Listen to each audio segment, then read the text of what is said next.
Hey guys, it's Nathan from the Rambling Rome YouTube channel.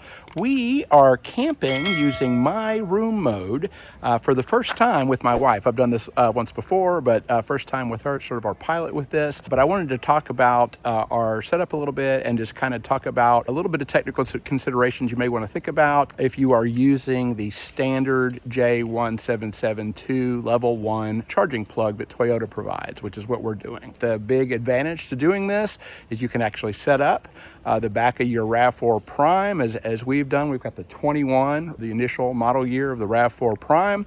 And basically what this allows you to do is if you are plugged into electric, at least level 1, which is a typical household plug, you can take advantage of HVAC and electric while you actually are sleeping, which is really nice. Like I said, I've only done it once, but pretty posh to basically be able to make use of that heat pump that's built into the Prime without kicking on your gasoline engine. So it's a nice climate controlled night of sleep. But there are some technical considerations you want to think about with the level 1 charging. So if you're doing it on level 1, my recommendation, if it's going to be very hot or very cold, the problem with just doing it on level 1 is you may not be drawing enough current to last you through the night on level 1 alone. If you were to arrive to your camping destination with no charge, basically no miles in the battery, if you want to think about it that way.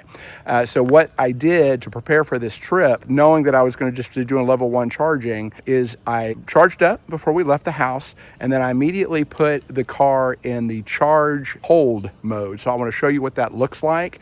I'll get behind the wheel here in just a second. To explain why I would want to do that is because if our HVAC demands or our electric demands exceed what is actually coming out of the plug, then it's going to start draining off the battery. And so by starting with a full battery, our hope is that we'll get through the night, no problem. And I don't anticipate that being a problem here. It's about 80 degrees, but we have some unseasonably unhumid temperatures here in Kentucky this weekend. It wouldn't be a weekend to actually be outside in a tent, but we are going to take full advantage since we have this available to us. I don't think there would be an issue if we hadn't arrived with that, but did want to just mention that. And the expected behavior got through, about to say halfway through the night, we drained off the battery. What I anticipate is that it would just kind of power off and stop working at that point in time and kind of kill the my room mode, if you will. I haven't tested that, but based upon some reading, that's what I sort of expect to happen. So I'm going to hop behind the camera here now and kind of just show you what we did by way of prep,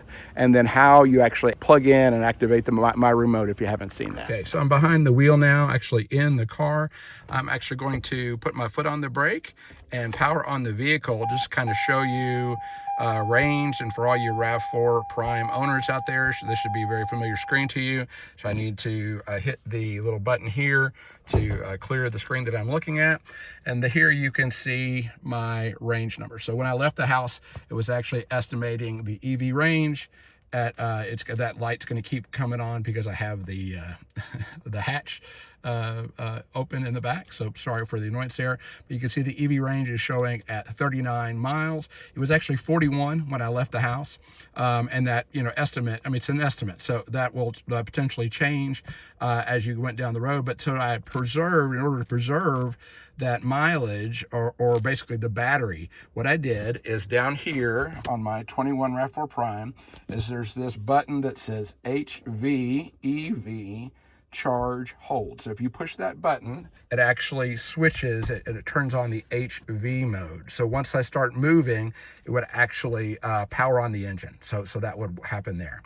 So I'm actually going to not do that. I just wanted to show you how I went about preserving the battery so that I would actually arrive here with a full state of charge. But I'm going to hop out of the car now and plug it in. And so you've probably seen this process if you're an owner many times, but here is the Toyota, the charger that actually comes, the level 1 charger that comes with it. So I'm at a campsite here just to, you know, show you I'm just plugged into a regular Edison, like a home, you know, level 1 charging plug. So you can see there's the setup there. If I had a level 2 charger with an adapter, I could plug right in here and I would not have to worry about this kind of charging up that I did beforehand. I'm going to go ahead and walk around the vehicle now and open up the charging port door. pull off the good old plastic cover there, undo our cap off our J1772 charger, go ahead and plug in, and I'll get the nice green light to pop on once it's getting juice. And there it is. So it lets me know that we're actually getting juice. So now I'm gonna go back into the car and just show you how to put on my room mode, which is very, very simple. Okay. So now I'm gonna, if I go to power it on while I'm plugged in, and then I clear that, that door open message, it says activate my room mode. You just click OK. And it says climate system may be disabled automatically, never leave children unattended. But basically what ends up happening now is I can turn on the climate, and we actually have, it'll actually show you a graphic here, and you've seen this before if you're a Prime owner. Basically it tells you, how much juice you have relative to your charge level. So you can see I've actually got my higher, bigger arrow pointing up, which I'm assuming basically means that I'm using more energy than I'm pulling down. We'll set this up tonight. I mean, there's air coming out right now, and this should, again, run all night. So I'm going to turn it off now. We're actually staying camping this evening with family at some other sites. We're going to go over, have dinner right before bed. I'll show you what the range is, because it'll top off, and then we'll wake up the next morning and do a little evaluation and see here. For those of you who may be curious, this is just our setup. So we actually bought this modular platform by a company called Wheels and Feels. It's got a couple of drawers here. This unit lives here. I usually leave that in all the time behind the seat, and then there's a couple of insertions that make a platform, and you have to be able to move the seats forward in order to take advantage of that.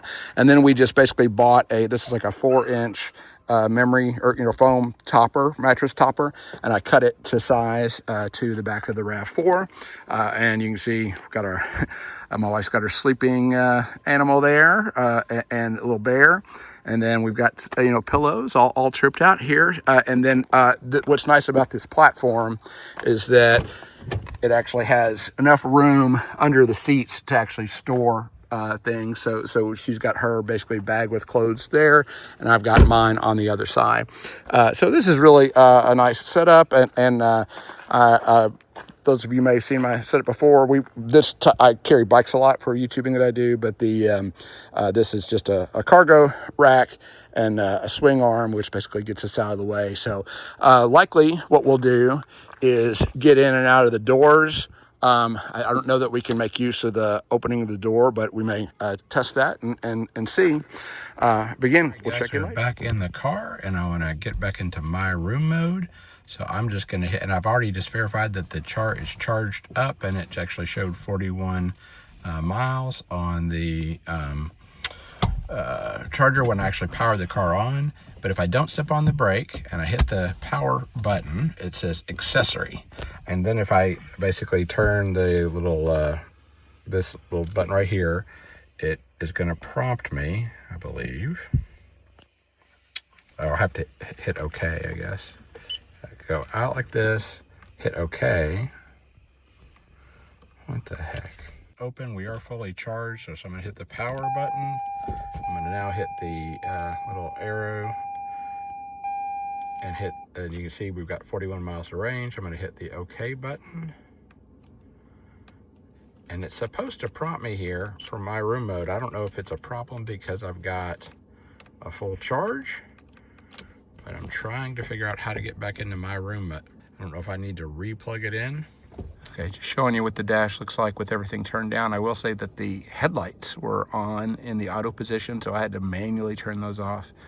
And the brightest thing that I'm looking at is definitely the screen for like the audio controls. But I thought I might be able to turn that off. If you know how to do that, you can mention that in the comments. But I pressed and held and just the volume button, and that just ended up resetting everything. So, and bring it back up. So anyway, we're all set. And See you in the morning. Okay, so we've removed the mattress, and there's like a 60-40 split on this particular design of this platform. I'll just say as an aside that this video is not intended to be a recommendation for this particular platform, by the way. I got lots of complaints about it and the overarching experience with the company. I think they were going through a transitionary period, and so I've got lots of quality control, issues on this particular platform. But just kind of give you the functional idea of how I feel like it does work a lot better for one person in the RAV4. It does accomplish providing you with a flat surface. It does provide, the drawers are actually pretty nice. There's some other imperfections, like this doesn't, fit quite right. It's warped, and there's some different things here. But it accomplishes that flat surface area. And with that 60-40 split, what I want to show you is, when I've slept in this before, you can leave you with you could actually set it up before you leave. If you were just on a solo trip, you can go ahead and move that seat forward all the way. You can have your seat, folded up. And of course, if you got a mattress, I've actually got a tri-fold mattress that is a lot more comfortable than the foam mattress topper. And so I'll include a link to that in the YouTube description that I use just for solo. But what is a lot more practical, rather than trying to get in at platform level, is to actually use this seat as a sort of staging area. You can change clothes here. And that's another sort of problem that's presented by this setup, is where you're going to change clothes, and there's not enough space once you put a bed in there to do much else. So being able to get out during the middle of the night, if you got to get up to use the restroom or something like that, and be in this seat and use this as a staging area, makes for a much better setup. Again, if you want to use the my room mode, I think it absolutely accomplishes climate control. If you're battling more extreme conditions than we were, may not keep up with it, but it did, of course, a really great job of keeping up on level 1 in our setup. And the climate, which is the main thing I wanted to show with this video, is absolutely the situation. The other thing I've done with that my room mode is, if I've got some time and I've got a level 2 charger or something like that, I've actually set up a laptop, or you come back here and just got my laptop and been plugged in and had a climate control, basically a little office space. So anyway, hopefully that'll give you some idea about the technology and the some of the uses here. Like I said, it was a bit of a fail for us for 2 people, but not a bad setup at all for 1. As always, we hope you found this content useful. If you did, please like the video and consider subscribing to the channel. Thanks.